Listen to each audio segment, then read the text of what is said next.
Ishan villa के सामने आरव ने अपने सामने खड़ी महिला को देखा और धीरे से विनती की, आंटी कृपया मुझे 1 लाख उधार दे दो। सिर्फ 1 लाख मेरी छोटी बहन की जान बचा सकता है। जब मेरे पास पैसे होंगे तो मैं इसे जरूर चुका दूंगी। आरव के शब्दों के साथ महिला ने जहरीली गालियां दी। उसके शब्द पर थे, चुकाओ, तुम किसे चुकाओगे? तुमने पैसे के लिए दूसरे परिवार में मेरे दामाद के रूप में शादी की। ये परिवार ने तुम्हारे जैसा कुछ पैदा किया है और मैं तुम सभी के लिए शर्मिंदा हूं। क्या तुम्हें दूसरे द्वारा हंसाए जाने का डर नहीं है? इसके अलावा तुम सिर्फ एक बेईमान हो जो दिन भर काम करता रहता है। तुम्हारे पास पैसे चुकाने के लिए क्या है?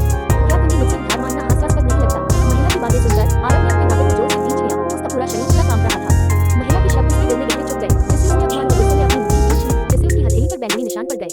अगर यह हताशा की वजह से न होता तो कौन लिव इन दामाद बनना चाहेगा? अपनी छोटी बहन की बीमारी का इलाज करने के लिए आरव ने अपनी सारी बचत खर्च कर दी। सभी ऑनलाइन ऋण लेने में संकोच नहीं किया और यहाँ तक कि लिव परिवार के लिए लिव इन दामाद ही बन गया। लिव परिवार में आरव चाय और पानी परोसता था। उसके साथ पहले अधूरे जैसा व्यवहार किया जाता था। यहाँ तक कि किसी भी समय उसे डांट पड़ती थी, जिससे आरव पूरी तरह से अपनी गरिमा खो देता था और कोई वजह नहीं रह जाता था। साफ शब्दों में कहें तो लिव परिवार द्वारा पाला गया कुत्ता भी आरव की सिर को रौंद सकता था और पेशाब और मल कर सकता था। केवल इस तरह से वह अपनी छोटी बहन की बीमारी के इलाज के लिए 3 लाख रुपए जुटा पाया। 3 लाख रुपए एक पल में खर्च हो गए और लिव परिवार और भी कठोर हो गया। जब भी आरव कुछ और शब्द बोलता तो उसे डांट फटकार का सामना करना पड़ता। फिर भी अपनी गरिमा को पूछे जाने, कुत्ते की तरह व्यवहार किए जाने की शिकायत कौन समझ सकता है? अगर अनुमति दी जाए तो कौन प्रतिष्ठा के साथ जीना और जीवन में सफल होना नहीं चाहेगा? सबसे अधिक क्रोधित करने वाली बात यह थी कि ये रिश्तेदार समझ नहीं पाए और इसके बजाय आरव को देखते ही आरोप लगाने और शाप देने लगे। जैसे ही आरव अत्यधिक क्रोधित हुआ और जाने के लिए तैयार हुआ, महिला ने उससे कहा, आप अपने पिता का पुराना घर मुझे दे सकते हैं। मैं आपको 50,000 दे सकती हूँ। कीमत पहले से ही बहुत उदार है, लेकिन हमें कौन रिश्तेदार बनाता है? बस उसे अपने लाभ के लिए अनुमति देना समझे। चाची, महिला के शब्दों को सुनकर आरव का खून खौल उठा और उसकी आवाज अचानक ऊंची हो गई। पुराना घर ढाया जाने वाला था और मुआवजा भी बहुत ज्यादा था। फिर भी उसके मुंह से 50,000 देकर भी आरव फायदा उठा रहा था। बदमाशी का क्या नमूना! अपने सामने बेशर्म आंटी को देखते हुए आरव ने गुस्से में अपने दांत भींच लिए, जब तक कि उनमें से खून नहीं निकलने लगा और हताशा में दीवार पर मुक्का मार दिया। धमाका! शोर बहुत तेज था। आरव की मुट्ठी घायल हो गई थी, जिससे लाल रंग का खून टपक रहा था। अगर कोई और होता तो आरव की मुट्ठी निश्चित रूप से प्रतिद्वंद्वी के सिर पर लग जाती। हालांकि उसके सामने वाला व्यक्ति आरव का बड़ा था। उसके दिल में उथल-पुथल के बावजूद वह सिर्फ सह सकता था। ये दृश्य देखकर महिला ने तिरस्कारपूर्वक डांटा, क्या तुम बेकार हो? फिर भी मुझे मारना चाहते हो? आओ, मुझे मारने की हिम्मत करो और देखो। आरव की हिचकिचाहट देखकर महिला और भी ज्यादा जोश में आ गई। काय, तुम्हारा भविष्य क्या हो सकता है? आरव ने कुछ नहीं कहा और जाने के लिए मुड़ गया। तुम कृत्रिम दोस्त मुश्किलें मोल लेना बंद करो। तुम पहले ही शादी कर चुकी हो। पुराने घर को अपने पास रखने का क्या इरादा है? बाहरी लोगों को लाभ पहुंचाना चाहती हो? तुम्हारे सपनों में कल मैं किसी को पुराना घर वापस दिलवा दूंगा। महिला की बातें सुनकर आरव रुक गया। उसका माथा गर्म हो गया। एक भयंकर भाव देखा और उसने जोर से धमकी दी, चाची को कोशिश करने के लिए स्वतंत्र हो। नहीं, मर जाऊं, मैं किसी को अपने साथ नीचे नहीं छूऊंगा। पुराना घर उसकी छोटी बहन के लिए छोड़ी गई गारंटी। आरव किसी को भी इसे छूने की अनुमति नहीं देगा, भले ही इसके लिए इसे बेतहाशा संघर्ष करना पड़े। आरव की बातें सुनकर महिला लग गई और आरव मुड़ा और चला गया। अपने चाचा के घर से निकलने के बाद आरव ने सभी रिश्तेदारों से ऋण के लिए संपर्क किया, लेकिन सभी ने मना कर दिया और बहुत कठोर थे। आरव के प्रति कोई दया नहीं दिखाई। एक ऋण, तुमने मेरे परिवार से उधार लिए $100 भी नहीं चुकाए, फिर भी तुम फिर से पैसे मांग रहे हो। तुम खुद को बहुत बड़ा आदमी समझते हो, है ना? तुम सिर्फ एक औरत पर निर्भर रहने वाले एक अमीर हो। 1 लाख, इसके बारे में सोचो भी मत। तुम खुद को क्या समझते हो? जल्दी करो और चले जाओ। मेरे दरवाजे पर मत खड़े हो। तुम किस्मत हो। बाहर निकलो, बाहर निकलो, बाहर निकलो। ये परिवार ने तुम्हारे जैसा कुछ कैसे पैदा किया? बदनामी में शादी की तुम्हें कोई शर्म नहीं है, लेकिन मुझे अभी भी अपनी शर्म है। सारे उपहास और तिरस्कार को सहते हुए आरव अपने दिल में पहले से ही निराश था। इस समय आरव ने अपने अच्छे दोस्त चेन लॉन्ग के बारे में सोचा। वह बीवी उसे पैसे देने थे जो चुकाए नहीं गए थे, उसकी आखिरी उम्मीद।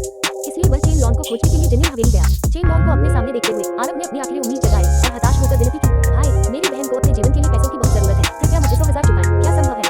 फिर भी चेन लॉन्ग ने मुश्किल का बहाना बनाया, भाई, मेरी कंपनी अभी शुरू ही हुई है, वास्तव में कोई पैसा नहीं है। अगर मेरे पास पैसा होता तो मैं बहुत पहले ही आपको चुका देता। साथ ही चेन लॉन्ग ने अपने दिल में घृणा की, मेरे पास पैसा है, लेकिन मैं आपको क्यों चुकाऊं? सिर्फ इसलिए कि आप एक कायर मूर्ख हैं जिसने पैसे के लिए शादी की। आरव चिंतित था, फिर से विनती कर रहा था, भाई, जब आपने उधार लिया था तो आपने कहा था कि इसमें केवल 1 साल लगेगा, लेकिन अब 3 साल हुए हैं। क्या आप कोई रास्ता नहीं निकाल सकते? आरव के शब्दों से चेन लॉन्ग अचानक क्रोधित हो गया। फिर इसका पूर्वक चिल्लाया, धकेलना, क्या ये सिर्फ 1 लाख नहीं है? मैंने पहले ही कहा था कि मेरे पास यह नहीं है। हमारा बंधन नहीं समाप्त होता है, बाहर निकल जाओ। चेन लॉन्ग के बदलाव को देखकर आरव को बहुत दुख हुआ, लेकिन ये उसकी बहन के लिए आखिरी उम्मीद थी। अगर वह पैसे नहीं जुटा पाया तो वह बर्बाद हो जाएगी। इस प्रकार आरव ने मौके पर ही विस्फोट कर दिया। चेन लॉन्ग का कॉलर पकड़ लिया, कांपते हुए धमकी दी, चुकाओ, मुझे पैसे चुकाओ या मैं आज ही अपने साथ ले जाऊंगा। अपेक्षाकृत विनम्र था। अगर उसे किनारे पर नहीं धकेला जाता तो वह ऐसी बातें कैसे कह सकता था? प्रेसिडेंट चेन, क्या हो रहा है? उस समय बाहर से सुरक्षा गार्ड दौड़कर अंदर आए। अंदर की स्थिति को देखते हुए गार्ड ने जल्दी से आरव को खींच लिया और उसे रोक लिया। वह बचाए जाने के बाद चेन लॉन्ग ने अपनी गर्दन पर घाव को सहलाते हुए देखा। उसका चेहरा गुस्से से धुंधला हो गया। वह बहुत गुस्से में था। वह आरव के पास गया, उसका चेहरा गुस्से से विकृत हो गया। चिल्लाया, तुम काय हो? लिव परिवार के एक जीवित दामाद, केवल कपड़े धोना, खाना बनाना और पोछा लगाना जानते हो। तुमने मुझे घायल करने की हिम्मत कैसे की? आज देखो मैं तुम्हारे साथ कैसे पेश आता। कोई कमी नहीं। लगातार कोसते हुए चेन लॉन्ग ने बदल से एक प्राचीन आभूषण उठाया और उसे आरव पर फेंक दिया। ये देखकर आरव घबरा गया। उसका चेहरा निराशा से भर गया, लेकिन अपनी बहन को बचाने के लिए उसने विनती करना जारी रखा, कृपया मुझे पैसे वापस कर दो। मेरी बहन को अपनी जान बचाने के लिए वास्तव में इसकी तत्काल आवश्यकता है। जब तक तुम पैसे वापस कर देते हो तो मुझे किसी भी तरह से मार सकते हो या बोल सकते हो। पैसे लौटाओ, सपने देखो, मेरे पास ढेर सारा पैसा है, लेकिन मैं तुम्हें क्यों लौटाऊं? किस काय को?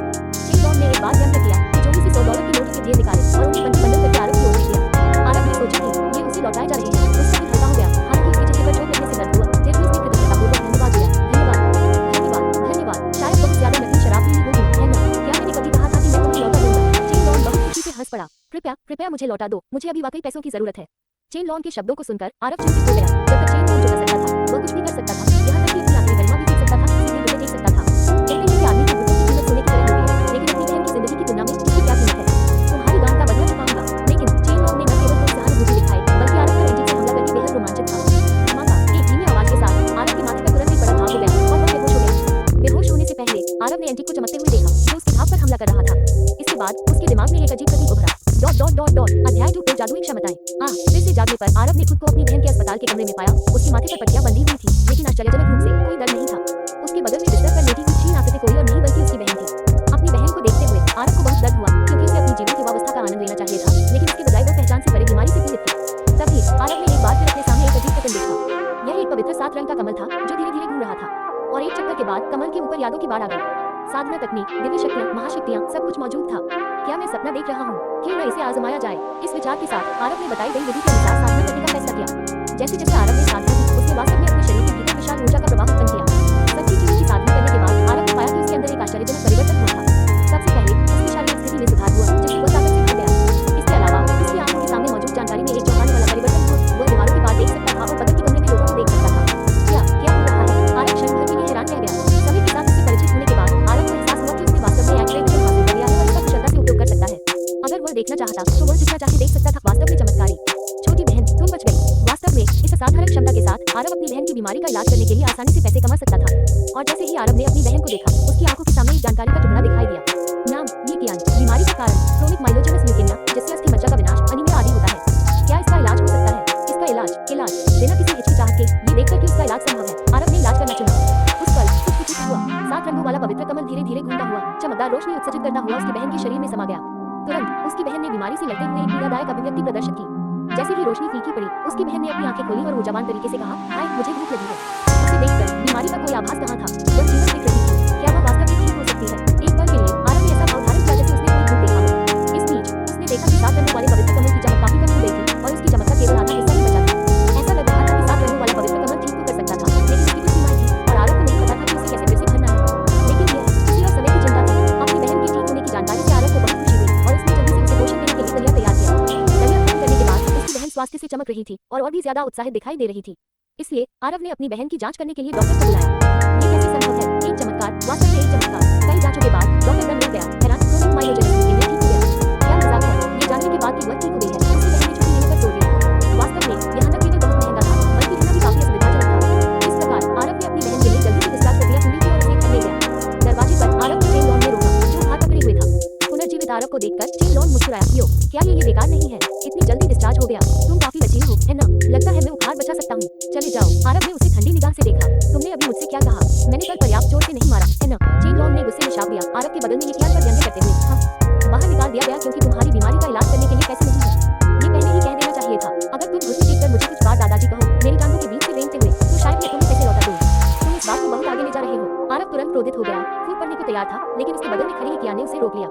भाई, जाने दो। आरव को कसकर पकड़ते हुए ये कियान मुस्कुराया और सलाह दी। भाई चेन, हम पहले अच्छे दोस्त थे, मेरे भाई के खिलाफ मत बोलो। चेन लॉन ने उसे नीचे देखते हुए व्यंग्य किया। अच्छे दोस्त? तुम क्या हो? एक मात्र की हिम्मत कैसे हुई कि वह मेरे साथ दोस्ती करने के लायक है? इसके अलावा तुम्हारे भाई ने कल मुझे घायल कर दिया। अगर वह आज झुकने झुककर माफी नहीं मानता, तो मैं सुनिश्चित करूंगा कि तुम दोनों मर जाओ। चेन लॉन के शब्दों के बाद उसके अनुयायी ने गाली देना शुरू कर दिया।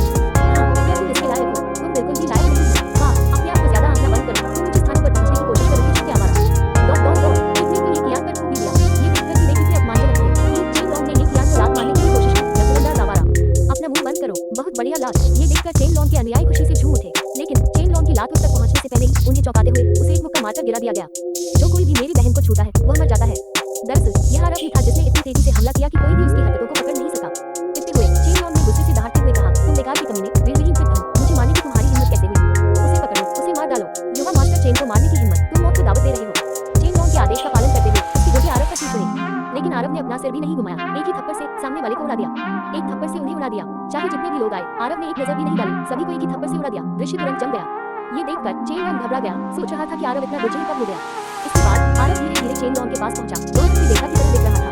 आरव को अपनी ओर आते देख चेन लॉन बहुत घबरा गया, उसके शरीर कांपने लगा और जोर से धमकी देने लगा। क्या तुम क्या करने जा रहे हो? तो क्या हुआ अगर तुम लड़ने में अच्छे हो? क्या तुम्हें लगता है कि मैं तुम्हें बंद करने के लिए बस एक कॉल कर सकता हूँ?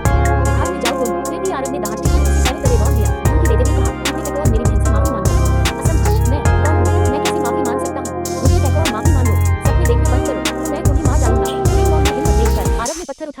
तोड़ने के लिए तैयार हो गया। लेकिन आरव की हरकत देखकर चेनलॉन ने जल्दी से घुटने टेके और माफी मांगी। मुझे माफ कर दो छोटी बहन, मैं गलत था। मीठा बदला। चेनलॉन के माफी मांगने के बाद आरव ने उनकी लेना जारी रखा। क्या तुम पैसे लौटाओगे? हाँ, मैं अभी लौटा दूंगा। आरव के बोलने से पहले ही चेनलॉन ने किसी को 10,000 नकद लाने के लिए कहा और आज्ञाकारी ढंग से आरव को सौंप दिया। बेकार का कमीना, कुछ खास करते हुए आरव अपनी बहन को ले गया। वास्तव में हत्या करने से ज्यादा चालाक। सड़क के किनारे पहुंचते ही एक लग्जरी कार उनके सामने रुकी और एक ठंडी सुंदरी बाहर निकली। महिला ने एक तिरस्कार भरी नजर से उन्हें ठंडे अंदाज में देखा और इशारा किया, चलो अंदर आओ, आज पारिवारिक समारोह है। नवागंतुक आरव की पत्नी लिंगजू थी, जो लियू के आभूषण समूह की शासक थी। भाभी, कौन आया था? ये देखकर ये कियान ने डरते-डरते अभिवादन किया। हम, लेकिन लिंगजू ने कोई सौहार्द नहीं दिखाया, केवल सिर हिलाया। ये पैसे ले लो और पहने घर जाओ। आरव ने पैसे ले कियान को सौंपे, इशारा किया और लिंगजू के साथ कार में बैठ गया। लिंगजू ने श्रेष्ठता के भाव के साथ ठंडे स्वर में कहा, इस बार परिवार की सभा कच्चे पत्थर की लेन-देन की बैठक में भाग लेने के लिए प्रतिनिधियों का चयन करेगी। तुम मुझे शर्मिंदा मत करो। आरव लिंगजू के व्यवहार से परिचित था। हालांकि वे शादीशुदा थे, लेकिन वे केवल नाम के लिए थे। आरव अक्सर फर्श पर सोते थे और लिंगजू ने उनसे दूरी बनाए रखी। हालांकि आरव लियू परिवार की सभा का कुछ हद तक इंतजार कर रहे थे। वे लोग शायद उसे खुद को मूर्ख बनाते हुए देखने के लिए इंतजार नहीं कर सकते थे। वे उसे पैरों तले रौंदने, उसे पूरी तरह से अपमानित करने के अलावा और कुछ नहीं चाहते थे, है ना? लेकिन क्या वे उसकी क्षमताओं को देखकर चौंक जाएंगे? ये निश्चित रूप से एक शानदार तमाशा होने वाला था। अध्याय 3। मैंने निश्चित रूप से इस जगह पर ठक्कर मारने का फैसला किया है। लग्जरी कार की बिजनेस सीट वाकई आरामदायक, विशाल और आरामदायक है। आरव और लियू की पीछे की सीट पर बैठने के बाद सामने वाली ड्राइवर ने कार स्टॉप कर दी। लियू ने आरव की तरफ देखा और भावशून्यता से कहा, याद रखना, जब हम वहां पहुंचेंगे तब मुझे और मुझे शर्मिंदा मत करो। मुझे पता है कि तुम इन चीजों के बारे में अनभिज्ञ हो, बस इसे औपचारिकता समझो। ओह, आरव ने शांति से जवाब दिया। उसी समय जब आरव ने लियू को देखा तो लियू के बारे में जानकारी सामने आई। नाम लियू, बीमारी का कारण शरीर पर ठंड के आक्रमण के कारण, जिससे पश्चात पेट में दर्द आदि होता है। 5 तत्वों की दिव्य सुई के माध्यम से ठीक किया जा सकता है। लियू को बीमार देखकर आरव एक पल के लिए चौंक गया और फिर बोला, क्या तुम बीमार हो? तुम ही बीमार हो, तुम्हारा पूरा परिवार बीमार है। आरव के शब्दों के साथ लियू अचानक भड़क उठी। कुछ दिनों से तुम्हें नहीं देखा, क्या तुम पिटाई की तलाश में हो? तुम मेरा खाना खाते हो, मेरे कपड़े पहनते हो, मेरी चीजें इस्तेमाल करते हो और तुम ये कहने की हिम्मत करते हो कि मैं बीमार हूँ। क्या मैं तुम्हारे साथ बहुत नर्म हूँ या मैंने तुम्हारा जीवन बहुत आरामदायक बना दिया है? कल से घर पर नौकरानी द्वारा किए जाने वाले सभी काम तुम करोगे। आरव कसम खाता है, उसका बिल्कुल भी ऐसा मतलब नहीं था, लेकिन लियू ने गलत समझा। तो आरव ने जल्दी से समझाया, नहीं, मैं तुम्हारे मासिक धर्म के दौरान होने वाली पश्चात की बीमारी के बारे में बात कर रहा हूँ। अगर तुम मुझ पर भरोसा करो तो मैं इसका इलाज कर सकता हूँ। मैं, लियू ने शुरू में गुस्सा जारी रखने का इरादा किया, लेकिन इसे महसूस करने के बाद वह कुछ आश्चर्य से चिल्लाई, तुम्हें कैसे पता? तुम्हें किसने बताया या तुमने चुपके से मेरी जांच की? बोलो। आरव ने अपना सिर हिलाया और जल्दी से समझाया, नहीं, तुम्हें मुझ पर विश्वास करना चाहिए, मैं वास्तव में इसका इलाज कर सकता हूँ। हालांकि आरव वर्तमान में 5 तत्वों की दिव्य सुई नहीं जानता है। एक बार जब वह एक निश्चित सीमा तक साधना कर लेता है तो वह सीखना शुरू कर सकता है, जो बहुत सरल है। मुझे आराम दो, मैं अच्छी तरह से जानता हूँ कि तुम मेरे परिवार में किस तरह के व्यक्ति हो। लियू ने व्यक्त किया, घर के काम करने के अलावा, हमारे परिवार की सेवा करने के अलावा तुम और क्या कर सकते हो? अभी भी बीमारी के इलाज की बात कर रही हो, मुझे लगता है कि तुम बहुत बीमार हो। मैं, आरव कुछ और कहना चाहता था, बस, लेकिन इससे पहले कि वह कुछ बोल पाता, लियू ने उसे दबंगई से रोक दिया। मैं तुमसे एक और शब्द नहीं सुनना चाहता। अरे, आरव ने असहाय होकर आंख भरी और बोलना बंद कर दिया। जल्द ही दोनों यूरोप पवेलियन होटल पहुंच गए, जहां इस बार लियू परिवार का जमावड़ा हो रहा था। निश्चित रूप से होटल के बैंक्वेट हॉल में प्रवेश करते ही आरव ने देखा कि लियू परिवार के सभी लोग मौजूद थे। बहुत ही जीवंत सगाई में परिवार और विस्तारित परिवार, दूर के रिश्तेदारों के साथ दर्जनों लोग थे। और जैसे ही आरव और लियू ने बैंक्वेट हॉल में प्रवेश किया, उनके चारों ओर लोगों का एक समूह इकट्ठा हो गया। उनका नेतृत्व लियू के चचेरे भाई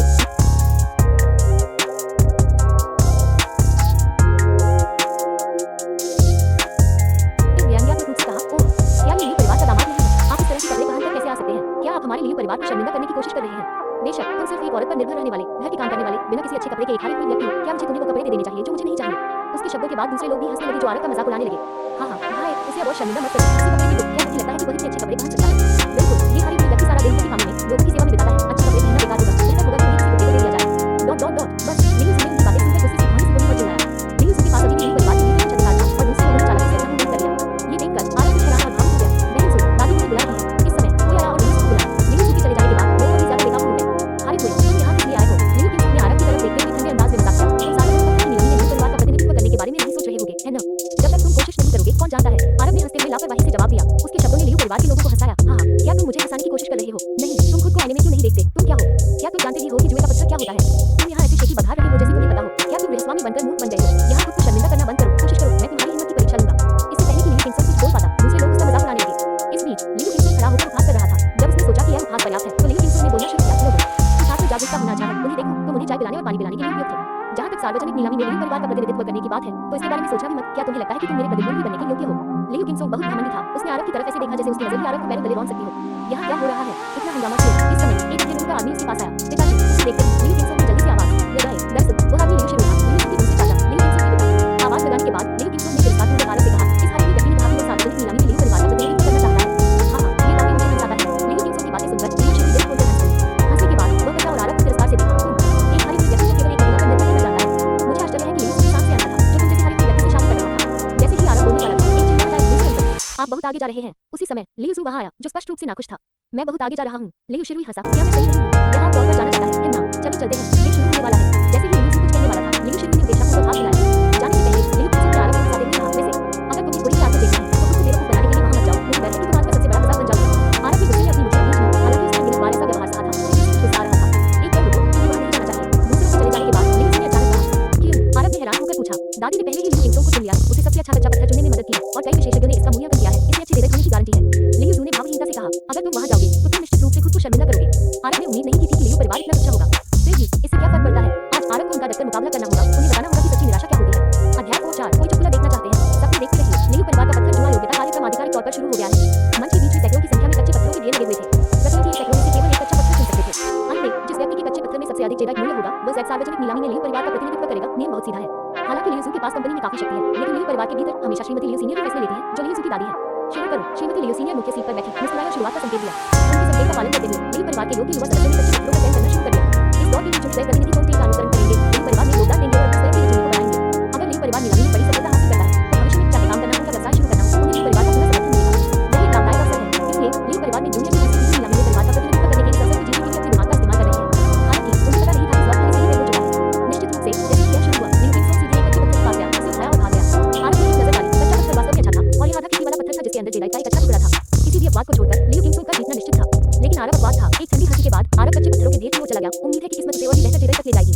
आरव को भाग लेने की तैयारी करते देख लियू जू ने उसे तुरंत रोक दिया। भौंके से कहते हुए, तुम क्या कर रहे हो? क्या मैंने तुम्हें जाने से मना नहीं किया था? मैं इसे आजमाना चाहता हूँ। आरव ने शांति और दृढ़ता से जवाब दिया, मैं अब तुम्हारे साथ काम करने से इनकार करता हूँ। लियू जू ने गुस्से में अपना सिर दूसरी ओर घुमा लिया। आरव बिना किसी हिचकिचाहट के कच्चे पत्थरों के ढेर की ओर चला गया। क्या ये लियू परिवार का बेकार दामाद नहीं है? वह ही ऊपर क्यों जा रहा है? ये वास्तव में अजीब है। कोई व्यक्ति जो केवल खाना पकाने और घर के कामों में ही अच्छा है, वो पत्थरों के साथ जुआ कब से खेल रहा है? ये स्पष्ट रूप से खुद को मूर्ख बनाने वाला है। क्या उसे नहीं पता कि वे क्या कह रहे हैं? आरव की उपस्थिति के साथ सभी ने तिरस्कारपूर्वक उसका मजाक उड़ाना शुरू कर दिया।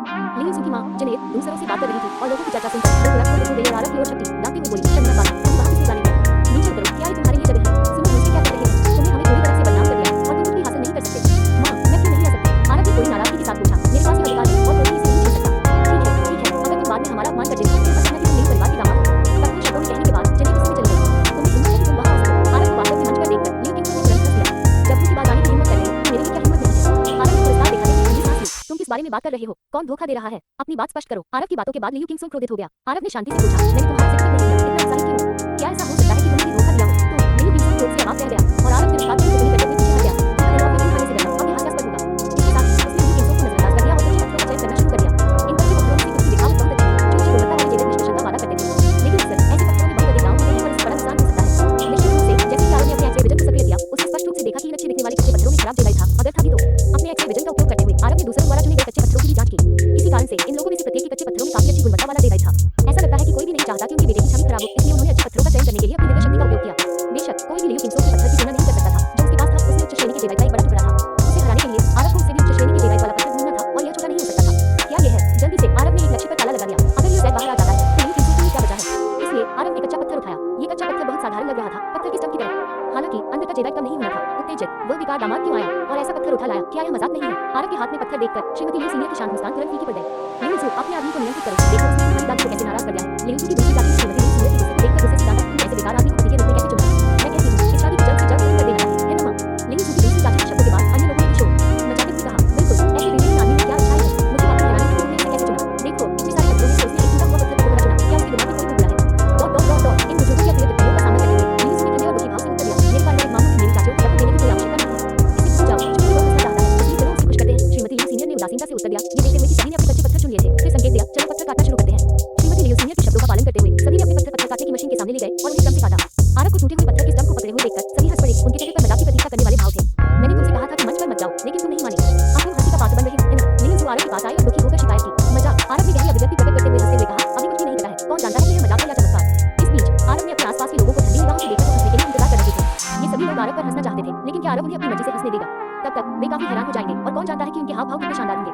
खासकर लियू किंगसुक, जिसका जीतना तय था, अंत में बिल्कुल भी जीतने में असमर्थ, क्या वो क्रोध में उछल पड़ेगा? अध्याय 5 क्या आप नहीं चाहते कि मैं खेलूं? पहला कच्चा पत्थर खोला गया और ये टुकड़ा जेडाइट का एक अच्छा टुकड़ा निकला। ये लियू परिवार के एक दूसरे रिश्तेदार का बच्चा था जिसने जेडाइट का एक टुकड़ा उठाया था। वाह, इस पानी और रंग के साथ जेडाइट का एक अच्छा टुकड़ा, तेरी बढ़िया टुकड़ा जेडाइट की बधाई। ये टुकड़ा आशाजनक लग रहा है। ऐसा लगता है कि आपका बच्चा भाग्यशाली है और लियू परिवार का प्रतिनिधित्व कर सकता है। जेडाइट अच्छा देखकर आसपास के लोग उसे बधाई देने लगे। बिल्कुल नहीं, यह अभी भी बहुत दूर है। हालांकि उसके पिता खुश थे, उन्होंने विनम्रता से उत्तर दिया। जेडाइट को जल्दी से श्रीमती लियू सीनियर के हाथ में भेज दिया गया। एक नजर डालने के बाद श्रीमती लियू सीनियर ने शांति से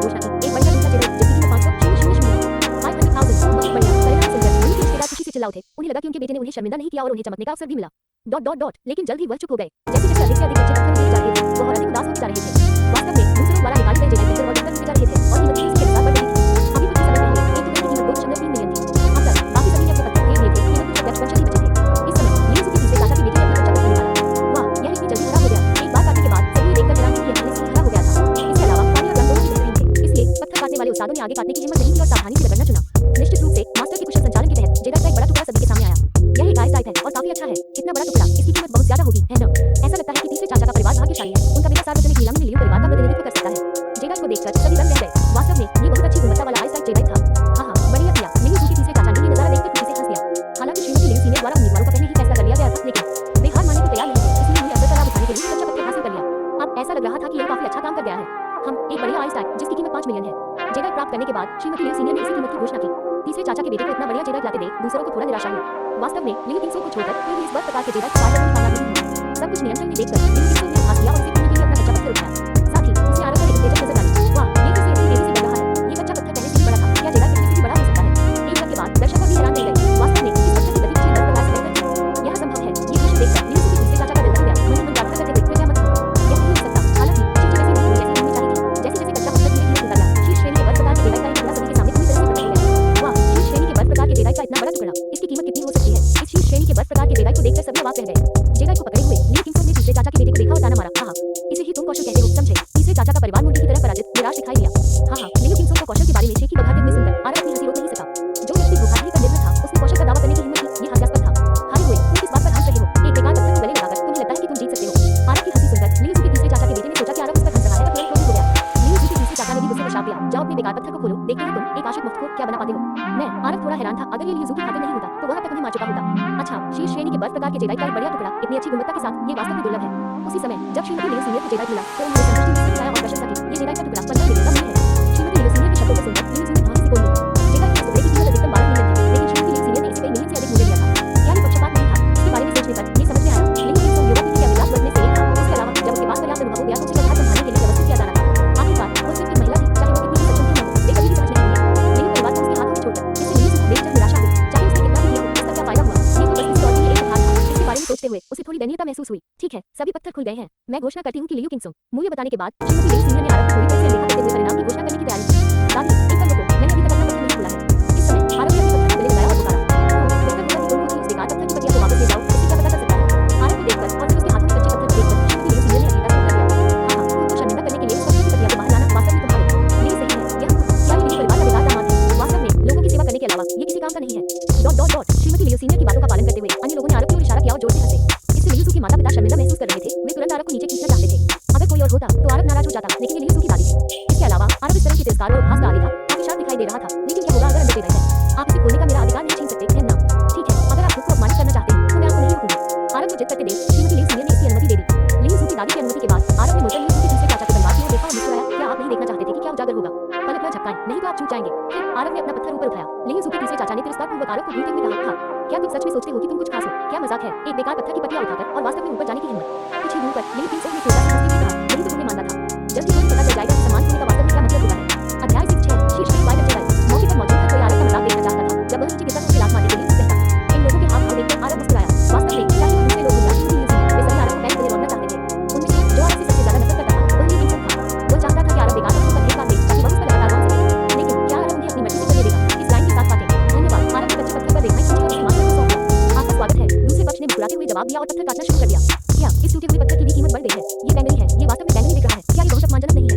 जैसे ही पत्थर काटा गया, दृश्य पर मौजूद हर कोई अचंभित था। कटे हुए बैंगनी को घूर रहा था। लंबे समय तक खुद को संभाल नहीं पाया।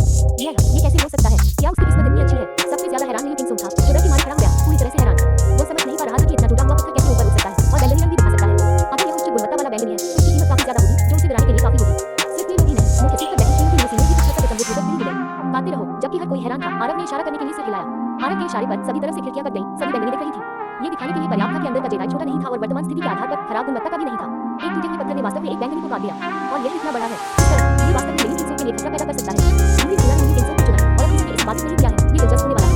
इतना बड़ा बैंगनी देखकर हर कोई चकित था, मनोरंजन का दिखावा कर रहा था। हर कोई जानता था कि पूरी महिला ने लियू किंगसो को चुना है, लेकिन इस आधार पर इसलिए कोई आश्वस्त नहीं था। अब आरव की परेशानी पैदा करने के बाद वे अपने दिल में कुछ हद तक संतुष्ट महसूस कर रहे थे। ऐसा नहीं हो सकता, उसे इतनी अच्छी किस्मत कैसे मिल सकती है? लियू किंगसो घबरा गया, उसका चेहरा चिंता से भरा हुआ था। वो आज और तिरस्कार खत्म हो गया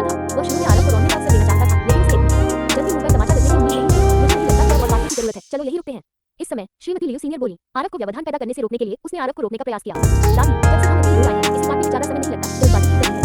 अपनी दादी को लियू किंगसों की पक्षपाती देखकर लियू सुखी हो गई। हालांकि वो आरव को नीची नजर से देखती थी, लेकिन आखिरकार आरव भी उसका आदमी था। वो आरव को अनुचित व्यवहार करते हुए नहीं देख सकती थी। श्रीमती लियू सीनियर ने लियू को ठंडे अंदाज में देखा और चुपचाप तरीके से कहा, जारी रखो। तत्संगत नहीं, इस मामले में बूढ़ी महिला की अवहेलना करना। ऐसा लगता है कि लियू सुखी स्थिति लंबे समय तक नहीं टिक सकती। डॉट। श्रीमती लियू सीनियर के हाव-भाव देखकर बाकी लोग आपस में फुसफुसाने लगे। हालांकि लियू ने सुना, उसने कुछ नहीं कहा। अगर उसे इतनी छोटी सी बात पर उसके पद से हटा दिया गया तो ऐसा ही हो। पत्थर काटने वाली मशीन के सामने आरव थोड़ा हैरान और भावुक हो गया। उसे उम्मीद नहीं थी कि लियू श्रीमती लियू सीनियर के खिलाफ उसके लिए खड़ी होगी। चिंता मत करो, मेरे यहाँ होने से कोई भी तुम्हें धमका नहीं सकता। अपने दिल में चुपके से कसम खाते हुए आरव ने देखा कि मास्टर ने जेडाई को कैसे प्रकट किया। जैसे ही मास्टर ने इसे पानी से धोया, सभी चौंक गए, पूरी तरह से चकित हो गए। अरे, ये वास्तव में एक बैंगनी है और वह भी एक शीर्ष श्रेणी का बैंगनी। यह मुझे निश्चित रूप से उस शीर्ष श्रेणी के बर्फ के प्रकार से कहीं ज्यादा है। ऐसा लगता है कि लियू किंगसों की स्थिति वास्तव में सुरक्षित नहीं है। ये दिलचस्प होने वाला है, वे इसे कैसे समाप्त करेंगे? चौंक कर सभी ने लियू किंगसों की ओर उपहासपूर्वक देखा। निश्चित रूप से आरव द्वारा प्रकट किए गए शीर्ष श्रेणी के बैंगनी को देखने के बाद लियू किंगसों दबाव रह गया, अपनी कुर्सी पर गिर गया, निराशा से बुदबुदाया, असंभव। ये बर्बादी शीर्ष श्रेणी के बैंगनी को कैसे काट सकती है? मुझे क्या करना चाहिए? इतना अच्छा अवसर, क्या ये वास्तव में हाथ से जाने वाला है? ये बर्बादी वास्तव में मेरी योजनाओं को बर्बाद करने की हिम्मत कैसे हुई? लियू किंगसों के पिता, जो लियू के चाचा भी थे, ने गुस्से से आरव को घूरा। उनकी नजर में यह कोई और नहीं हो सकता था, लेकिन उन्होंने कभी नहीं सोचा था कि यह आरव होगा। उनके लिए आरव एक बेकार बर्बादी थी, जो अपने प्रतिद्वंदी की सूची में भी योग्य नहीं थी। ये बर्बादी थी जिसने वास्तव में शीर्ष श्रेणी के बैंगनी को काट दिया। क्या उसने वाकई टॉप ग्रेड टेबल काटा? किस्मत या क्या? स्टेज के नीचे लियू सुखी इस दृश्य से क्यों हैरान? हालांकि उसने जल्दी से इसे किस्मत का नतीजा बताया। ये किस्मत की होती है, उसे कैसे मानने के अलावा वो और क्या कर सकता है? वो पत्थरों पर जुआ कैसे खेल सकता है? ये बर्बादी है, वो इतना कैसे? आज भाग्यशाली लियू के माता-पिता भी चौंक गए। जिस क्षण से आरव मंच पर गए, उन्होंने खुद को शर्मिंदगी के लिए तैयार कर लिया, लेकिन उन्होंने कभी सपने में भी नहीं सोचा था कि आरव शीर्ष श्रेणी के टेबल को काटेंगे। यह अविश्वसनीय था। वास्तव में सबसे अधिक अच्छे व्यक्ति अभी भी मुख्य सीट पर श्रीमती लियू सीनियर थी। उसकी पसंद लियू किंगसों थी और अब आरव कहीं से भी जानबूझकर उसे शर्मिंदा कर रहा था। इसके अलावा आरव सिर्फ एक लिव-इन दामाद था, एक बेकार जो कुछ भी नहीं जानता था। वह इसे कैसे स्वीकार कर सकती थी? हाथ में जेडाई लेकर आरव लियू के तीसरे चाचा के पास गया और मुस्कुराते हुए पूछा, तीसरे चाचा, क्या आप नहीं देखना चाहते थे कि मैं क्या काट सकता हूँ? क्या आप तुम साफ-साफ देख सकते हो? इस समय तीसरे चाचा के परिवार के चेहरे कुछ ऐसे थे जिन्हें बयान करना आसान नहीं था। पहले वे उस पर हंसना चाहते थे, लेकिन इसके बजाय आरव ने एक बेहतरीन बैंगनी फूल काटा और उनके चेहरे पर जोरदार थप्पड़ मारे। थप्पड़ से उनके चेहरे सूज गए थे, लगभग कुछ ही जाने और मिट्टी में धंसने के कारण। बुरा नहीं, लियू के तीसरे चाचा ने एक मजबूर मुस्कान के साथ जवाब दिया, फिर कुछ और नहीं कहा। आखिरकार हाथ में जेडाई लेकर आरव लियू किंगसों के पास आया। क्या तुमने नहीं कहा था कि मेरी भागीदारी को मानो? क्या इसे अपमान माना जाता है? लियू किंगसों इतना क्रोधित था कि वह बोल नहीं सका। उसे आवाज देकर आरव ने आगे बात करने का अवसर लिया। धोखाधड़ी करके भी नहीं जीता जा सकता। कुछ लोगों के लिए जीने का क्या फायदा है? अगर मैं होता तो मैं तुमको एक बड़ा पिटाऊ को चक्कर मार डालता। बिल्कुल बच्चों देने वाले शब्द। मैं अभी तुम्हारे साथ नहीं हूँ। लियू किंगसों गुस्से में था, किसी को मारना चाहता था, लेकिन उसे रोक दिया गया। तुम जल्दी निकलो, क्या तुमने सच में धोखा दिया? यस, दिल में मुझे उम्मीद नहीं थी कि तुम इस तरह की व्यक्ति हो। लियू किंगसों के गुस्से को देखकर आरव को वास्तव में मनोरंजन लगा। बस, क्या तुमने अभी तक काफी शर्मिंदा नहीं किया है? लियू किंगसों को एक दृश्य बनाने की इच्छा रखते हुए देखकर लियू के चाचा ने उसे सख्ती से रोका। आरव के व्यवधान के साथ लियू किंगसों का परिवार मुस्लिम हाथ का मजाक बन गया, पूरी तरह से बदनाम। इसलिए आरव ने बेगार पेश किया। श्रीमती लियू सीनियर द्वारा कीमत की घोषणा करने की प्रतीक्षा करते हुए सोच रहा था कि क्या वो उसे खुश करेगा।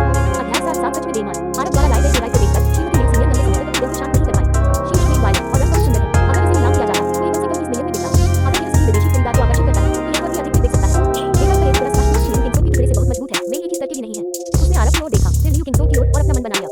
भले ही आरव ने उच्च गुणवत्ता वाला जेडाई लाया हो और उसके पास सार्वजनिक नीलामी में भाग लेने की योग्यता हो, आखिरकार आरव सिर्फ एक बाहरी व्यक्ति है, एक बेकार मुफ्तखोर। वो कभी भी आरव को इतना अच्छा अवसर नहीं देगी। जबकि लियू किंगसों वो वही है जिसे वह निगम का उत्तराधिकारी मानती है, जिसका मतलब भविष्य में लियू की जगह लेना है। इसलिए देखने के बाद उसने शांति से कहा, वायलेट बहुत सुंदर है, लेकिन गुणवत्ता औसत दर्जे की है, शीर्ष श्रेणी की नहीं, 12 मिलियन की कीमत। क्या श्रीमती लियू सीनियर के शब्दों के साथ जगह में हलचल मच गई? ये जेडाई शीर्ष श्रेणी का वायलेट है, हर कोई इसे देख सकता था और जो लोग इसके बारे में जानते थे वे इसके मूल्य से अच्छी तरह वाकिफ थे। लेकिन श्रीमती लियू सीनियर इतनी पक्षपाती हो सकती है, अपनी प्रतिष्ठा की कीमत पर भी अपना पक्षपात दिखाती है। हालांकि पेशेवर सेटिंग में वे अभिमानी तरीके से चर्चा करने की हिम्मत नहीं करते। लियू को ये स्वीकार करना मुश्किल लगा। वह मंच पर बढ़ी और फुसफुसाया, दादी, क्या ये थोड़ा अनुचित नहीं है? कुछ श्रीमती लियू सीनियर ने खास किया, नाराज से जताई और जवाब दिया, वो खुद को क्या समझता है? क्या वह निष्पक्षता का हकदार है? वह सिर्फ एक बेहतरीन वायलेट को लाने के लिए भाग्यशाली था, लेकिन इससे क्या साबित होता है? इंसान मेरे परिवार का भविष्य है, जबकि आरव हमेशा एक बाहरी व्यक्ति रहेगा। आपको ये समझना चाहिए कि नज़र हुए। लेकिन लियू ने परिवार करना चाहा, फिर भी इससे पहले कि वो कुछ बोल पाती, श्रीमती लियू सीनियर ने उसे रोक दिया। बस नीचे उतर जाओ, मैं तुमसे बात नहीं करना चाहती। हाँ, दूसरी तरफ श्रीमती लियू सीनियर के शब्दों के साथ लियू किंगसों हंसते हुए चल पड़ा। उत्सुकता से आरव के पास आया और मजाक में ताना मारा, क्या तुम इतनी घमंडी नहीं थी? मेरे लिए तुमसे घमंडी बनी। मैंने सोचा था कि तुम शक्तिशाली हो, लेकिन अब तुम सिर्फ मेरे पराजित प्रतिद्वंदी हो, है ना? कचरा हमेशा कचरा ही रहेगा। तुम सिर्फ घर जाने, कपड़े धोने और बच्चों की देखभाल करने, जीवन भर पिता बनने के लायक हो। इस समय लियू किंगसों ने अपनी सारी नाराजगी बेबाकी से व्यक्त की। हालांकि आरव ने उसे ऐसे देखा जैसे वह मूर्ख हो। आरव ने उम्मीद नहीं की थी कि श्रीमती लियू सीनियर इतनी बेईमान होगी कि वह ऐसा कुछ भी कर सकती। फिर भी इस आदमी के चेहरे पर एक विजयी भाव था, एक बेवकूफ की तरह। न केवल आरव बल्कि कई लोग भी उसे तिरस्कार और अवमानना से देखते थे। कोई व्यक्ति जो बुरे तरीकों से चीजें प्राप्त करता है, फिर भी असली मालिक के सामने इतना घमंडी होने की हिम्मत करता है, ये विषम है। कुछ तो बोलो, लानत है। आरव को चुप देखकर, सभी की आंखों में अजीब सी नजर देखकर लियू किंगसों गुस्से से दहाड़ उठा। मैं मूर्खों से बहस नहीं करने जा रहा हूँ, अगर तुम खुश हो तो कोई बात नहीं। आरव ने व्यंग्य किया और जाने के लिए तैयार हो गया। तुम किसकी बात कर रहे हो? तुम? लियू किंगसों भड़क गया। वो जारी रखना चाहता था बस, लेकिन लियू ने चिल्लाहट में चिल्लाते हुए उसे रोक दिया। क्या तुम बहुत शर्मिंदा नहीं हो? यहाँ वापस आओ। जहाँ तक आरव का सवाल है, वो अपनी नाक महसूस करके अपने जाने के लिए तैयार हो गया। मैं तुम्हें विदा करूंगा। इस समय लियू आरव के सामने प्रकट हुआ। ठीक है, लियू को देखकर आरव ने सिखलाया, मैं उनकी ओर से माफी मांगता हूँ, मुझे माफ करें। लियू ने जानकार ने कहा। लियू के शब्दों ने आरव को चौंका दिया। उसने उम्मीद नहीं की कि लियू उससे माफी मांगेगा। जल्दी से प्रतिक्रिया करते हुए उसने जल्दी से जवाब दिया, मुझे माफी मांगने की जरूरत नहीं है, मैं उसकी आदत डाल चुका हूँ।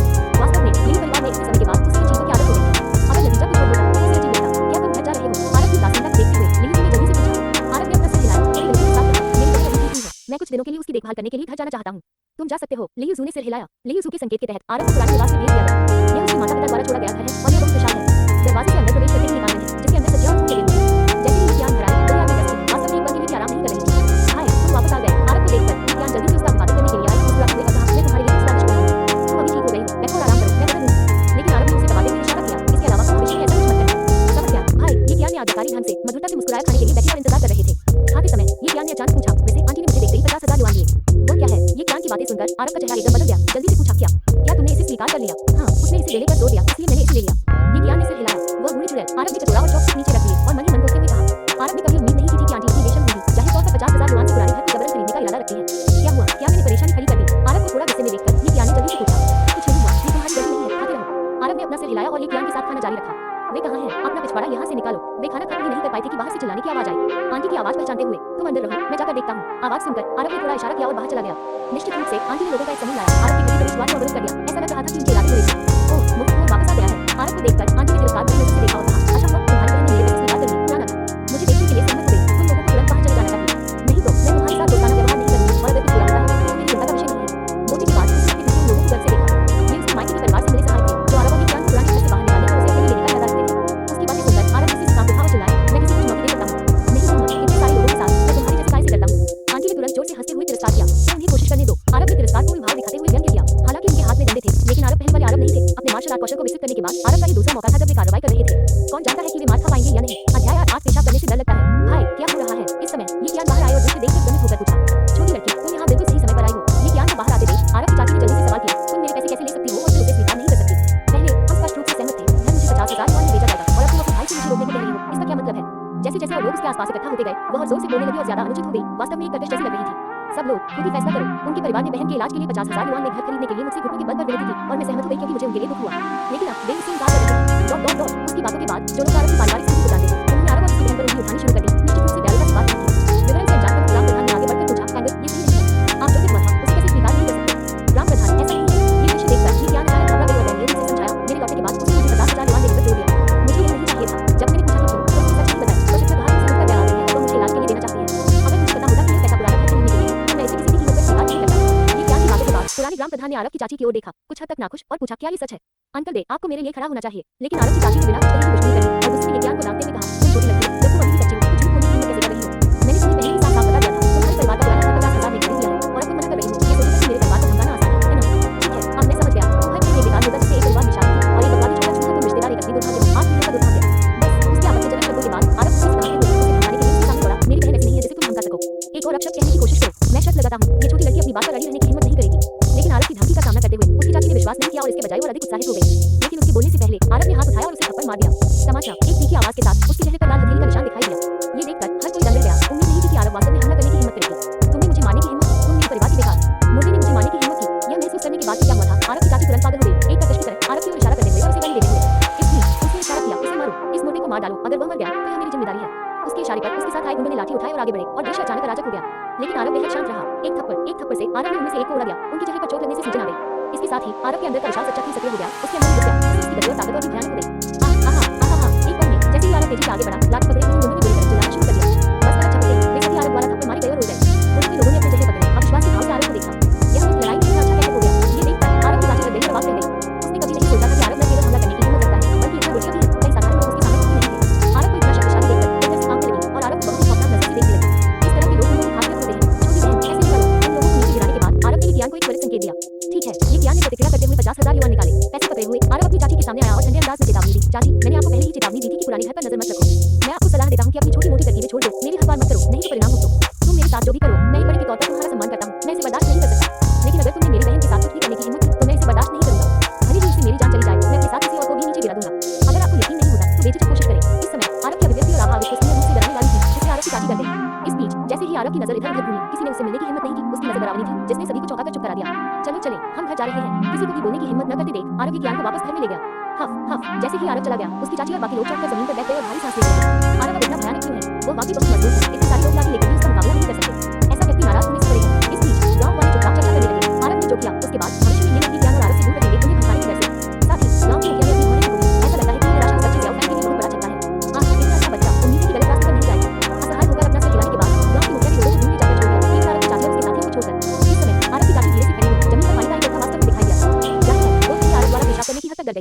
वास्तव में अभी अभी आरव को देखकर उसे लगा जैसे वह भूत द्वार से ही टहल रही हो, बच जाना केवल भाग्य था। इस घटना के बाद उसने आरव को फिर से उठाने की हिम्मत नहीं की, क्योंकि वह जानती थी हालांकि वह शांत और ईमानदार दिखाई देता था, एक बार वह भड़क गया तो ये ध्यान होगा। पुरानी घर पर एक डरावनी नजर डालने के बाद वह अपने परिवार के लोगों को लेकर दूर चली गई। भले ही उसके परिवार को बुरी तरह से पीटा गया था, लेकिन उन्होंने बदला लेने की बात करने की हिम्मत नहीं की। वे वास्तव में आरव से डर गए थे। कुछ लोग ऐसे होते हैं बिना सबक के उन्हें डर का पता ही नहीं चलता। इस बीच लियू फैमिली बैंक्वेट हॉल में लियू फैमिली के मुख्य सदस्य आरव से संबंधित इस बात पर चर्चा कर रहे थे। इस समय लियू सूसर से विरोध कर रही थी, बेहद गुस्से में देख रही थी। अध्याय 9 लोहे में भाई मुसीबत में है। इस समय लियू किंगसुक ने तिरस्कार भरी नजर से कहा, वह हारने वाला, क्या मैंने उसे नहीं हराया? हमें उसके साथ क्यों लाना है? जाहिर है इस समय तक वह अभी भी सच्चाई से अनभिज्ञ था। उसे हराया, क्या तुम्हें सच में स्थिति के बारे में कोई जानकारी नहीं है? लियू ने व्यंग्यात्मक लहजे में कहा, उसकी बेहतरीन वायलेट की कीमत कम से कम 20 मिलियन है, और जो तुमने धोखा देकर पाया है उसके लिए 12 मिलियन भी बहुत ज्यादा है। ऐसा मत सोचो कि तुम सिर्फ अपनी हैसियत के कारण सच्चाई को तोड़ मरोड़ सकते हो। लियू किंगसुक से बहस करना चाहता था, बस, लेकिन इससे पहले कि वो अपनी बात पूरी कर पाता, श्रीमती लियू सीनियर ने बीच में टोक दिया, उन लोगों के नजरिए के बारे में सोचते हुए मैं अपना पुराना चेहरा कहां छिपा सकता हूं? मैंने तुम्हारे लिए इतना अच्छा रास्ता बनाया, फिर भी तुम हार गए, ये वास्तव में निराशाजनक है। अब चुप रहो। श्रीमती लियू सीनियर ने लियू किंगसुक पर अपना सारा दबा हुआ गुस्सा निकाल दिया। अपनी दादी की बातों से लियू किंगसुक को आखिरकार एहसास हुआ कि लियू ने जो कहा वह सच था। मूल रूप से ये सब उसकी दादी की चाल थी, जब महारत हरा सकता था, अन्यथा वह बुरी तरह हार जाता। लियू किंगसुक को डांटने के बाद श्रीमती लियू सीनियर ने लियू को देखा और बातचीत के बोली, किंगसुक आखिरकार लियू परिवार का है, उसे ऐसे मामलों में अपना चेहरा दिखाना चाहिए। इसके अलावा आरव की किस्मत अच्छी है, उसे चुपके से साथ जाने को और उसकी सलाह सुनने को क्या सोचते हो? नहीं, मैं बिल्कुल सहमत नहीं हूं। लियू ने बिना किसी हिचकिचाहट के अपना सिर हिला दिया। हालांकि आरव बेकार है, लियू परिवार द्वारा अपना अपमानित और इस्तेमाल किए जाने के कारण लियू कभी भी इसके लिए सहमत नहीं हुई। लियू की बात को देखकर श्रीमती लियू सीनियर ने कहा, क्या आप लियू परिवार के हितों को नुकसान पहुंचाना चाहते हैं? क्या आप अभी भी अध्यक्ष बनना चाहते हैं? लियू के स्वभाव के अनुसार वह कभी भी सहमत नहीं होगी, चाहे कुछ भी हो। लेकिन लियू ने घर पर उन लोगों के बारे में सोचा जो अपने जीवन का भरपूर आनंद ले रहे हैं। अगर वह अध्यक्ष पद को देते हैं और उन्हें अपनी पिछली जीवन शैली में वापस लौटना पड़ता है, तो वे कहेंगे कि मर जाना ही बेहतर है। अदृश्य दबाव ने लियू को समझौता करने के लिए मजबूर किया। इस बीच अपना खाना खत्म करने के बाद आरव ने अभी टेबल को साफ किया था जब उसे अपनी अच्छी दोस्त लुइजी का फोन आया। लुइजी, जिसका असली नाम ही लियू है, आरव का करीबी दोस्त है। जब आरव को पैसे की जरूरत पड़ी तो उसने बिना कुछ कहे अपनी कार बेच दी ताकि आरव को $2 लाख मिल सके। इसके लिए उसने अपनी पत्नी से लड़ाई की थी और लगभग तलाक भी ले लिया। इसलिए ये देखकर कि यह लुइजी का कॉल था, आरव ने बिना कुछ सोचे तुरंत जवाब दिया और उत्सुकता से पूछा, लुइजी, तुमने मुझे कॉल करने के बारे में क्यों सोचा? कॉल कनेक्ट होने के बाद लाइन से एक अपरिचित आदमी की आवाज आई। क्या तुम उसके दोस्त हो? इस बदमाश ने मेरे एंटी को नुकसान पहुंचाया है और तुम्हारे पास पैसे लाने और उसे बचाने के लिए आधे घंटे का समय है। नहीं तो हम वादा नहीं कर सकते कि क्या हो सकता है। ये सुनकर कि लुइजी मुसीबत में है, आरव तुरंत घबरा गया और दोस्त से चेतावनी दी, तुम कहां हो? मैं अभी आता हूं, मैं तुझे चेतावनी दे रहा हूं, मेरे दोस्त के साथ अच्छा व्यवहार करो, नहीं तो तुम मुझे जवाब दोगे। पूछताछ करने पर दूसरे पक्ष ने ये पता बताया, हाँ, नेटिव स्ट्रीट पर थंडर क्लाउड स्टूडियो नामक एक दुकान थी जो एक पुरानी स्थापना थी। छोटी बहन, तुम्हारी बीमारी अभी पूरी तरह से ठीक नहीं हुई है, घर पर आराम करो और कुछ मत करो, मैं थोड़ी देर के लिए बाहर जा रहा हूं। फोन रखने के बाद आरव ने ये ज्ञान को निर्देश दिया। आरव को थोड़ा घबराया हुआ देखकर ये ज्ञान जल्दी से पूछा, क्या हो रहा है? मुझे से मुश्किल नहीं है, मैं उसे बचाने जा रहा हूं, आरव ने सच्चाई से जवाब दिया। भाई, मुझे को क्या हुआ? आरव की बातें सुनकर ये ज्ञान भी घबरा गई। सब ठीक है, चिंता मत करो, आराम करो, मैं जाकर देखूंगा। थोड़ी देर के आश्वासन के बाद आरव ने कुछ पैसे लिए और सीधे एंटीक स्ट्रीट की ओर चल दिया। आरव के पास बस इतना ही पैसा था, ये चेलोन द्वारा चुकाए गए 10,000 थे। अगर यह पर्याप्त नहीं था तो आरव को पैसे की कमाई का कोई तरीका ढूंढना होगा। थंडर क्लाउड स्टूडियो में प्रवेश करने पर दुकान सहाय ने आरव की ओर देखा और पूछा, क्या आप इसको बचाने के लिए यहाँ हैं? हाँ, वो कहाँ है? आरव ने सिर हिलाया, मेरे पीछे आओ। दूसरे ने तिरस्कारपूर्वक उत्तर दिया और आरव को गाड़ी में ले गया। दुकान में एक पिछवाड़ा था और एक काफी बड़ा था, पहाड़ी, पानी और कीमती पौधों के साथ एक छोटे से बगीचे की तरह डिजाइन किया गया था। याद के केंद्र में एक व्यक्ति को उसके दबाया जा रहा था। आरव करीब आया और ये लुइजी के अलावा और कौन हो सकता था? उसे जाने दो। लुइजी को धमकाते हुए देखकर आरव तुरंत क्रोधित हो गया। जब अन्य लोग हिचकिचाए तो आरव दौड़ी उन्हें दूर धकेल दिया और लुइजी को ऊपर खींच लिया। पागल, मुझे माफ करना, मुझे तुम्हें इसमें नहीं घसीटना चाहिए था। आरव को देखकर लुइजी रोया और माफी मांगी। ये सुनकर आरव तुरंत परेशान हो गया और डांटा, तुम क्या कह रहे हो? तुम्हारी समस्या मेरी समस्या है, हम भाई हैं, एक दूसरे से ज्यादा करीब, असली भाई। ठीक है, अगर तुम दोनों भावनाओं के आधार पर बंधना चाहते हो तो बाद में बहुत समय होगा।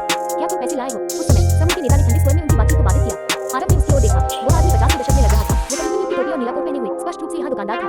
आरव ने उसे जवाब नहीं दिया, बल्कि लुइजी के चेहरे पर चोटों को देखा और शांति से पूछा, तुम्हें किसने मारा? आरव का सवाल सुनकर पास में खड़े एक मोटे आदमी ने तिरस्कारपूर्वक उत्तर दिया, यह था, अब तुम संतुष्ट हो? संतुष्ट? आरव ने थोड़ा सिर हिलाया। हे फायर, आरव को देखकर वहां देखकर सभी ने बहुत ही तिरस्कार दिखाते हुए देखा। तो फिर मेरे लिए कुछ भी टेक दो। हालांकि उस समय आरव ने अपनी चाल चली, उसकी गति अविश्वसनीय रूप से तेज थी। इससे पहले कि कोई प्रतिक्रिया कर पाता, वह मोटा आदमी हवा में गया और ऊंची दूरी पर फर्श पर गिर गया। सबसे आश्चर्यजनक रूप से वह आदमी वास्तव में घुटने के बल पर गिरा, उसकी घुटने फर्श पर टकराई, जिससे फर्श टूट गया। हाँ, वह मजबूत है, प्रभावशाली। ये दृश्य देखकर सभी डर गए। आरव को क्रोधित करने वाला मोटा आदमी फिर से बोलने की हिम्मत नहीं कर पाया। पागल आदमी इतना मजबूत कैसे हो गया? लुइजी भी दृश्य देखकर दंग रह गया। आरव की ताकत से चकित दुकानदार ने थोड़ी सी देरी और ठंडे स्वर में पूछा, क्या तुम यहाँ परेशानी पैदा करने आए हो? परेशानी पैदा करने आए हो? आरव ने असंतुष्ट होकर व्यंग्य किया, अपने सामान को नुकसान पहुंचाने। इसकी कीमत को चुकानी पड़ेगी, लेकिन उसे क्यों पीटा? मैंने तुम्हें चेतावनी दी थी कि मेरे भाई के साथ अच्छा व्यवहार करो, नहीं तो परिणाम भुगतो। लेकिन तुमने मेरी बात नहीं सुनी, तो तुम मुझे कैसे दोषी ठहरा सकते हो? अचानक आरव पर अधिकार की एक आवाज आ गई, जिससे बाकी लोग पलटकर जवाब देने की हिम्मत नहीं जुटा पाए। उस समय सबकी नजरों में आरव अविश्वसनीय रूप से बुझे दिखाई दे रहा था। अध्याय 10 रहस्यमय खजाना। आरव को इतना मुखर देखकर दुकानदार ने उसका सामना करने की हिम्मत नहीं की और केवल पीछे हट गया। भाई, कमाल है। आरव की कुशलता देखकर लुइजी ने आरव को अनूठा देखा। शुरू में वह काफी डरा हुआ था, लेकिन वह बिल्कुल भी नहीं डर रहा था।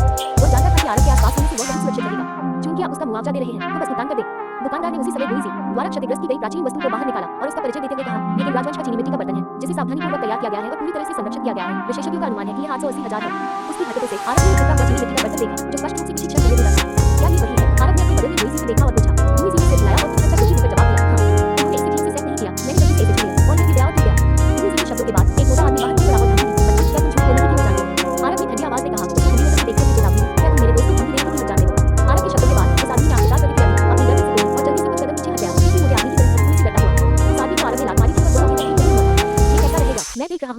आसान नहीं है। मैं तुम्हें छूट दूंगा और तुमसे 8 लाख वसूलूंगा। आरव को गुस्से में देखकर दुकानदार ने उसे भगाने की उम्मीद में आरव के लिए उसे काफी सस्ता करने का फैसला किया। आरव ने कोई जवाब नहीं दिया बल्कि बारीकी से जांच करने लगा। सामान्य परिस्थितियों में आरव कुछ भी नहीं बता पाता, लेकिन जैसे ही आरव ने अपने शिष्य को सच्ची क्यों बता दी, उसकी आंखों के सामने का दृश्य बदल गया। आरव को विरासत में मिली शिष्य तकनीक के वास्तव में कई प्रकार थे। आप वह जो उपयोग कर रहा है वह बुनियादी नहीं है। जैसे ही आरव ने अपनी महाशक्ति को सक्रिय किया, इस चीनी मिट्टी के बर्तन का इतिहास जिसमें इसकी उत्पादन प्रक्रिया शामिल है, उसकी आंखों के सामने तेजी से सामने आया। ये टुकड़ा हालांकि यह प्राचीन दिखता है, वास्तव में एक आधुनिक नकल है। इसे एक कार्यशाला द्वारा बड़े पैमाने पर उत्पादित किया गया है और बाद में विशेष उपचार से गुजरा, जो आश्चर्यजनक रूप से यथार्थवादी है। फिर भी एक नकली हमेशा नकली होता है। मेरे पास यहाँ $50 है, आपके लिए पर्याप्त है। फिर आरव ने $50 निकाले और उन्हें दूसरे व्यक्ति को फेंक दिया। चलो चलते हैं। फिर आरव ने गोली को लिया और जाने के लिए तैयार हो गया। रुको, आरव को जाते देख दुकानदार घबरा गया और गुस्से से चिल्लाया, भले ही तुम लड़ सको, तुम जो चाहो वह नहीं कर सकते, है ना? एक टुकड़ा जिसकी कीमत हजारों में है और तुम 10 रुपये लेते हो। न्याय कहाँ है? 10,000। आरव ने ठहाका लगाया, पलटा, चीनी मिट्टी के बर्तनों में से एक को उठाया, उस पर एक छोटी सी सरलीकृत चीनी अक्षर की ओर इशारा करते हुए और हंस दिया। सरलीकृत अक्षरों वाली एक प्राचीन वस्तु, क्या तुम लोगों को धोखा देने में अधिक पेशेवर नहीं हो सकते? मुझे संदेह है कि तुम जानबूझकर ऐसी नकली प्राचीन वस्तुओं का उपयोग दुर्घटनाओं को दिखाने के लिए करते हो। तुम इससे इनकार कर सकते हो, लेकिन अगर मुझे पता चल गया तो हमारे बीच ये खत्म नहीं हुआ है। आरव जितना अधिक बोलता गया, उसकी आवाज उतनी ही तेज होती गई, जिससे ऐसा लग रहा था कि बोलने के लिए तैयार है, जिससे दूसरा पक्ष डर गया। यह मामला वास्तव में उसकी गलती थी। अगर आरव ने इस बारे में कोई उपयोग किया तो वह निश्चित रूप से अपनी इज्जत नहीं बचा पाएगा और इसका असर दुकान पर पड़ेगा। इसलिए आरव को डर नहीं लगा, नहीं वह मुंह बने देगा। गलत कहीं हमने भी गलत अनुमान लगाया, नकली प्राचीन वस्तुएं खरीदी। आरव की रोक को देखकर दुकानदार ने तुरंत मुस्कुरा के उसका अभिवादन किया, ये कैसा रहेगा? क्योंकि यह नकली है, इसलिए कोई मुआवजा नहीं चाहिए, ठीक है? चलो चले। आरव ने ठंडी सांस ली और धीमी के साथ चला गया। बैकअप फ्लाइट स्टूडियो से निकलने के बाद उन्होंने आखिरकार धीमी सांस ली और आश्चर्य से पूछा, क्या उसने वास्तव में हमें जाने दिया? मैं पूरी तरह कब हो गए और गलत चीजों का मूल्यांकन भी करने में सक्षम कब हो गए? मैं बस अनुमान लगा रहा था। आरव ने हल्के से हंसते हुए इशारा किया, चूंकि हम यहाँ हैं तो चलो टहलते हैं। नहीं, अब मेरी हिम्मत नहीं है। गुई सी सदमे में लग रहा था, उसने जल्दी से अपना सिर हिलाया, फिर कभी अंदर जाने की हिम्मत नहीं हुई। चिंता मत करो, मेरे यहाँ होने के कारण डरने की कोई जरूरत नहीं है। आरव के समझाने पर गुई ने आखिरकार दुकान में प्रवेश करने की हिम्मत की। दूसरी दुकान में काफी ज्यादा लोग थे और ज्यादा अच्छी चीजें थी। हालांकि ये चीजें बहुत महंगी थी, इन्हें खरीदने से ज्यादा मुनाफा नहीं होगा। आरव यहाँ सस्ते दामों पर सामान खरीदने आया था, पैसे कमाने के लिए। अगर ये मुनाफा नहीं है तो क्यों खरीदे? इसलिए दोनों निराश होकर दुकान से बाहर निकल गए और सड़क पर लगे स्टॉल देखने लगे। एंटीक स्ट्रीट के सड़क किनारे की स्टॉल भी एक और विशेषता थी। हालांकि इन स्टॉल पर बिकने वाली ज्यादातर चीजें नकली थी, जो सिर्फ चिकनी चुपड़ी बातों पर निर्भर थी। फिर भी अगर आपकी नजर काफी तेज है तो आप असली सौदा पा सकते हैं। ये लोग जो कुछ भी खरीदते हैं वे खुद से बहुत परिचित नहीं होते, इसलिए तेज नजर वाले अनुभवी लोग शायद वाकई ज्यादा पैसे खर्च कर दें। आपकी अच्छी चीज खरीदने के लिए न्यूनतम राशि, इसलिए दोनों इधर उधर घूमने लगे। अचानक एक वस्तु आरव की नजर में आई जिसने उसे मोहित कर लिया। मूल रूप से ये वस्तु बहुत आकर्षक नहीं थी। हालांकि जब आरव ने अपनी मूल्यवान महाशक्ति को सक्रिय किया, उसने एक चमकदार सुनहरी रोशनी खींची। आरव ने जल्दी से अपनी महाशक्ति आंख बंद की और ध्यान से जांचना शुरू कर दिया। वो एक सिल्क का प्राचीन सेट था जो गोल्डन टॉप के आकार का था, जबकि उसमें नक्काशीदार और खूबसूरती से तैयार किया गया था। थोड़ी देर तक इसकी जांच करने के बाद आरव ने पूछा, बॉस इसकी कीमत कितनी है? बॉस यह एक बढ़िया वस्तु है, पुराने समय की वास्तव में प्राचीन है। कीमती है कि यह एक खजाना है जिसका उपयोग प्राचीन टाइकून धन इकट्ठा करने के लिए करते थे। आरव की दिलचस्पी को देखते हुए स्टॉल के मालिक ने सीधे कीमत का उल्लेख नहीं किया, लेकिन लगातार शेखी बधाता रहा। बस करो, बस कीमत बताओ, इतनी बकवास मत करो। दूसरे को बात जारी रखते थे, आरव ने जल्दी से टोक दिया, तुम्हारी ईमानदारी देखकर मैं तुम्हें छूट देता हूँ 8,000। मूल रूप से मैं 10,000 से अधिक में बेच रहा था। स्टॉल मालिक ने आखिरकार कीमत बताई, 6,000, और मैं इसे ले लूंगा, अन्यथा आप किसी अन्य खरीदार का इंतजार कर सकते हैं। आरव ने मुस्कुराते हुए उचित कीमत की पेशकश की। अगर विशेष वस्तु न होती, भले ही वो प्राचीन होती, तो इसे अधिक 5,000 में बेच जाती। जानबूझकर कीमत बहुत अधिक रखी गई थी, इसलिए यह नहीं बिकी। किसी ने पिछले दिन 6,000 की पेशकश की थी, अगर वो बेचना चाहता तो पहले ही बेच देता। स्टॉल मालिक ने अधीरता से उत्तर दिया, जाहिर तौर पर नाराज। तो किसी और को बेच दो। आरव जाने की तैयारी में खड़ा हो गया। रुको, हम बातचीत कर सकते हैं, 7,000 कैसा रहेगा? आरव को जाते देख मालिक घबरा गया। ठीक है, 6,000 तो है, सौदा हो गया। आखिरकार मालिक ने हार मान ली। उसे वाकई डर था कि कहीं आरव ग्राहक न बन जाए। ये लो, तुम्हारे लिए 6,000, आगे बढ़ो और गिन लो। पैसे देने के बाद गोल्डन टॉप आरव का हो गया। गोल्डन टॉप को हाथ में पकड़े हुए आरव को लगा कि आम से बहुत दूर है, निश्चित रूप से कोई आम प्राचीन वस्तु नहीं है।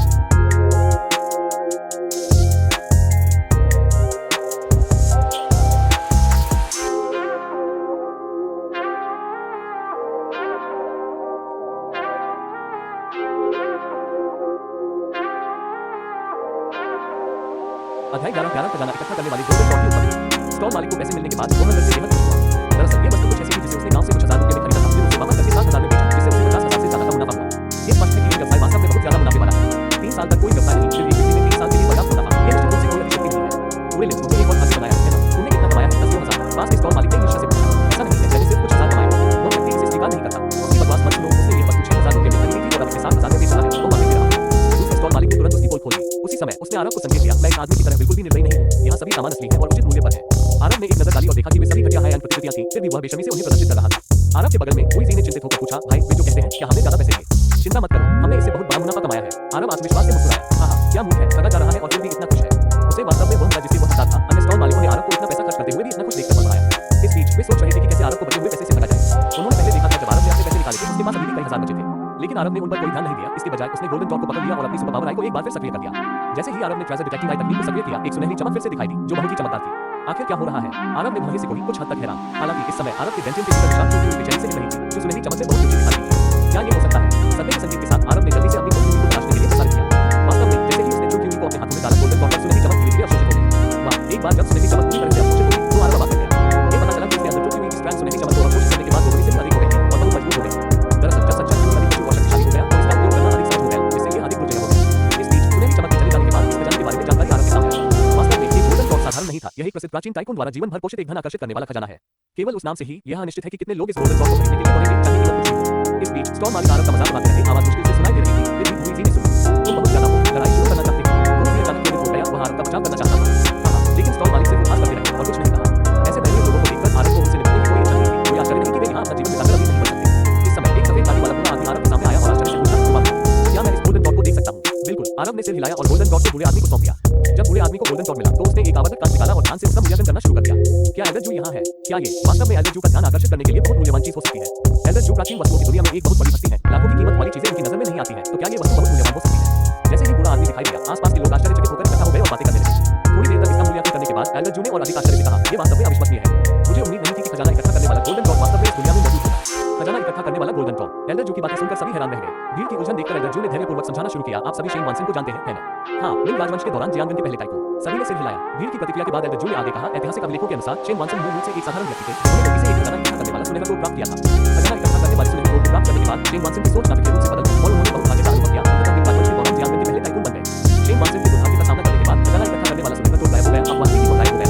लोगों के बीच हो गया है और ये गोल्डन टॉप ऐतिहासिक रूप से दर्ज खजाना इकट्ठा करने वाले गोल्डन टॉप की विशेषता और विशेषताओं से बिल्कुल मेल खाता है। ये शेन वानसिंग द्वारा इस्तेमाल किया जाने वाला खजाना इकट्ठा करने वाला सुनहरा गोल्ड है। क्या एल्डर जू के बोलते ही सभी लोग अचंभित रह गए, अविश्वास से आरव को देख रहे थे। पहले उन्होंने आरव का मजाक उड़ाया, ये सोचकर कि आरव ने ऐसी चीज पर 60,000 खर्च करके नुकसान उठाया है।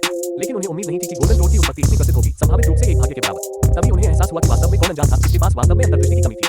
उनके चेहरे शर्मिंदगी से जल उठे। तो इसकी कीमत कितनी है? एल्डर जू के शब्दों को सुनकर वुई ने उत्साह से पूछा। इसका मूल्यांकन करना कठिन है, लेकिन उच्चतम मूल्य पर भी कोई भुगतान कर सकता है। एल्डर जू ने अपना सिर हिलाया, अनुमान लगाते हुए, धनी व्यक्तियों के लिए ये किसी भी राशि को खर्च करने के लायक है, यहाँ तक कि करोड़ों अरबों में भी। क्या? एल्डर जू के शब्दों को सुनकर वुई और भी उत्साहित हो गया। आरव का हाथ पकड़ लिया और उत्सुकता से कहा, "भाई, तुम अमीर हो, तुम जल्द ही एक अरबपति बन जाओगे। शांत हो जाओ।" आरव मुस्कुराया। एल्डर जू द्वारा वापस दिया गया गोल्डन टॉप लेते हुए और स्टॉल मालिक ने आरव को उससे एक अमूल्य खजाना खरीदने के लिए 60,000 खर्च करते हुए देखा। उसे बहुत पछतावा हुआ। उसके अंदर जो थोड़ा गर्व था वह तुरंत गायब हो गया। अब उसके दिल में वह केवल रोना चाहता था, जोर से रोना चाहता था। उसे लगा कि उसने अरबपति बनने का मौका खो दिया है। आरव को गोल्डन टॉप लौटाने के बाद एल्डर जू मुस्कुराए और पूछा, "ये बात करना चाहोगे?" जरूर, आरव ने सिर हिलाया। इसलिए एल्डर जू के मार्गदर्शन में वे पास के सबसे अच्छे टाइकून बने। इस समय आरव को एहसास हुआ कि एल्डर जू के साथ दर्शक थे और ये दर्शक बेहद मजबूत थे, जिनकी क्षमताएं सामान्य से कहीं ज्यादा थी, शायद दूर सैनिक या अनुभवी अभ्यासी। ऐसा लगता है कि एल्डर जू निश्चित रूप से एक सामान्य व्यक्ति नहीं है। वे पहुंच गए चाय में, जहां एल्डर जू ने बेहतरीन लोग चाय और स्नैक्स का ऑर्डर किया। प्राचीन खेल में रुचि रखने वालों को हमेशा इसका स्वाद पसंद आता है। बैठने के बाद एल्डर जू ने मुस्कुराते हुए पूछा, "ये वक्त तुमने इसे क्यों खरीदा?" एल्डर जू को देखकर ऐसा लग रहा था कि वह आरव से दोस्ती करना चाहता था। वाह, फिर भी अभी एल्डर जू ने भाव से अपनी छाती पकड़ी। ठीक नहीं है, उसे दौरा पड़ रहा है, जल्दी से दवा लाओ। कुछ गड़बड़ होने का एहसास होने पर दोनों अंगरक्षक घबरा गए। लेकिन इस समय एल्डर जू का पूरा शरीर कांपने लगा। स्थिति बहुत खतरनाक थी। अध्याय 12 जियांगन के मास्टर जू। खतरनाक स्थिति को देखकर आरव के दिमाग में 7 रंगों वाला पवित्र कमल एक बार फिर से दिखाई दिया। धीरे-धीरे पूरा और जैसे ही 7 रंगों वाला पवित्र कमल घूमा, आरव के सामने एक जानकारी सामने आई। नाम, चूतो, कारण, मस्तिष्क धनास्त्रता से शुरू होने वाली निधि, छोटे 5 तत्वों की एक पंचतत्व से कम हो सकती है। उस दिव्य सुई से ठीक हो सकती है। एक स्पर्श से ठीक हो सकता है, इसे ठीक करें। जानकारी देखकर आरव हिचकिचाया। एक स्पर्श से ठीक होने के लिए ठीक वैसे ही जैसे अपनी बहन को ठीक करने के लिए 7 रंगों वाली ऊर्जा का सेवन करना पड़ता है।